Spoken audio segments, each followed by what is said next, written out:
Hey, this is English Explained, and we're diving into the super relatable slang term cringe. It's when something is so awkward or embarrassing you just want to look away. Let's break it down with examples so you really get it. His cheesy pickup line was so cringe. It was painfully awkward to hear. She forgot the lyrics on stage. Total cringe moment. Everyone felt embarrassed for her. That old selfie video I posted? Pure cringe. It's too awkward to watch now. The word cringe actually isn't new at all. It's been around for centuries, originally meaning to shrink, cower, or draw back in fear or servility.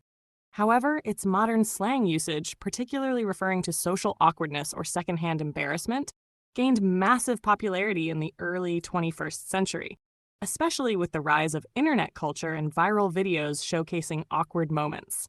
Use cringe to describe anything that makes you squirm with secondhand embarrassment. It's perfect for casual conversations and social media to express that shared feeling of, ouch, that's uncomfortable to watch. Does your language have a similar phrase? Drop it in the comments and don't forget to like and subscribe.